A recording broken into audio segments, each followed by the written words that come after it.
मुंबईच्या स्वप्ननगरीमध्ये एक गाजलेलं नाव म्हणजे अरुण गवळी अर्थात डॅडी. 18 वर्षाच्या प्रदीर्घ प्रतीक्षेनंतर अखेर डॅडी पुन्हा एकदा आपल्या घरी परतलेत, अर्थात दगडी चाळीमध्ये परतलेत. आणि हा जल्लोष आपण सगळ्यांनीच पाहिला, अनुभवला.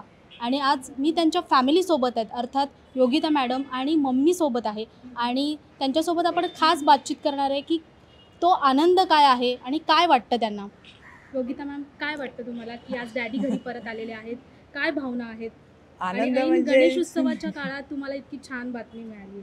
म्हणजे ते म्हणतात ना, गणपती बाप्पा सुख करताच आहे. तिने आमच्यासाठी सुखच आणलं आहे आणि ॲक्च्युली लाईफचा सर्वात मोठा सुख आहे आमच्यासाठी. आफ्टर इतक्या डिकेड्स नंतर पप्पा घरी आलेत आणि आनंद तर लिमिटच नाही आहे. म्हणजे म्हणतो फॅमिलीज टुगेदर आणि बस थँकफुल आहे गणपती बाप्पा देवाशी की हा मोमेंट आम्हाला मिळाला. मॅम, तुम्हाला काय वाटतं? हा आनंद तर आनंदात आनंद आहे बोलतात ना. त्या आनंदाला सीमा नाही आहे. का तर एवढे त्यांनी स्ट्रगल केले, तेवढा त्रास काढला ह्या वयामध्ये आणि आमच्यापासून दूर राहिल्यानंतर आल्यानंतर तो आनंद व्यक्त करणे म्हणजे पुष्कळ मोठा तो आनंद आहे माझ्यासाठी. जीवनातला पहिला आनंद हा. का तर ते घरी आले आणि आता तर आमचा वय उतरता झाला आहे, तर बस तो आनंद परिवारबरोबर सुखाने राहावा. त्यांना माझी हीच प्रार्थना आहे. भगवंताची कृपा आहे. भगवंत सतत दया करतो भक्तांवर आणि जीवन चांगला जावं. त्यांना माझा बी त्यांना वही लागो सर्वांचं. का त्यांचं खरं सत्य कर्मधर्माने चालणारे आहे आणि त्यांच्यामध्ये भोग नाही आहे, हमेशा त्याग आहे आणि त्यागाची भावना पुष्कळ आहे त्यांच्यात आणि भगवंताच्या पुष्कळ शरणगत आहे. ते आता त्याच्यात मी बोलून दाखवणे ते काय वेगळं वाटेल, पण मी पाहते त्यांच्यामध्ये रामकृष्ण हरी. पण मम्मी, नेहमीच तुम्ही सामाजिक कार्यांमध्ये, धार्मिक कार्यांमध्ये सक्रिय असता. अर्थात डॅडींचंही तितकंच नाव आपण नेहमीच ऐकलेलं आहे की एक राजकारणी म्हणूनच नाही तर सगळ्याच बाबतीत डॅडींचं एक नाव आहे. याविषयी काय सांगाल? हा सामाजिक वारसा कसा आहे आणि तुम्हाला काय वाटतं याविषयी? त्याच्यामध्ये राजकारण तर कधीच तशी राजकारणाची दृष्टिकोन त्यांच्यामध्ये नाहीच आहे. एक समाजासाठी आणि समाजाच्या हितासाठी आणि समाजाचं काय अडीअडचणीच्या मानवधर्मात आपण काय कर्तव्य सोडवावे हेच त्यांचं कर्तव्याला ते ठाम निश्चय राहिले. आणि एक भगवंताचंच गीतेमध्ये सांगितलं आहे, संतांनी सांगितलं आहे का आपण मानवाप्रती कसं आपलं कार्य झोकून द्यावे आणि त्यांच्यासाठी सतत धडपडत राहावे.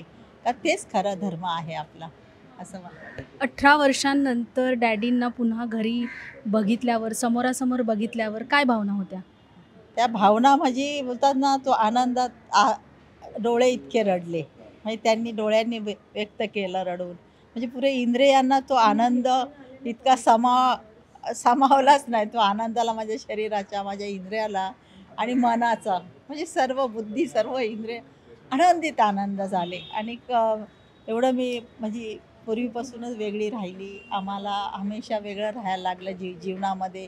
पूर्वी बी असं 7 वर्ष, एकदा 3.5 वर्ष, एकदा 1.5 वर्ष आणि हा मोठा प्रवास, मोठा काळ, हा पुष्कळ कठीण गेला.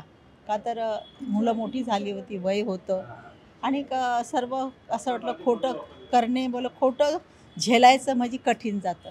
तर ते खोटेपणा कुठेतरी पुष्कळ कठीण गेला आणि वाईट वाटलं. सतत ते वाईट मनात राहणार, पण होतं ना, झालं गेल्याला सोडून देणे, पुढे चालणे महत्त्वाचं आहे. तर माझ्यासाठी हे सर्वस्व ते घरी आले, हेच माझ्यासाठी भगवंताने सर्व आनंद दिला, हेच माझी इच्छा आहे. डॅडींचा हा बालेकिल्ला मानला जातो, तो नेहमी त्यांनी राखला. अर्थात तुम्ही त्यांच्या वाटचालीवरती त्यांच्या पद्धतीने काम केलं आहे. आगामी महानगरपालिकेच्या निवडणुका जाहीर होत आहेत, अर्थात त्या कधीही जाहीर होतील. कशा पद्धतीने तुम्ही या निवडणुकांकडे पाहता? कधी आम्ही आमचे कार्य करू आमच्या वॉर्डमध्ये जे आधीपासून करत आलो. Will take a hold on what we been working on, त्यावर आम्ही काम करू. आणि दुसरी अशी काय स्ट्रॅटेजी प्लॅनिंग आहेच नाही. जी लोकांची अपेक्षा आहे आम्ही त्याच्यावर उभा राहू, तेवढीच आमची प्लॅनिंग आहे सध्या. आपण पाहिलं की योगिता मॅडम असू देत, म्हणजे त्यांची मुलगी असू देत किंवा मम्मी स्वतः असू देत, अर्थात आनंदाच्या भावना त्यांच्यामध्ये आहेत. अशाच नवनवीन व्हिडिओसाठी नवशक्ती यूट्यूब पेजला लाईक, शेअर आणि सबस्क्राईब करायला विसरू नका. धन्यवाद.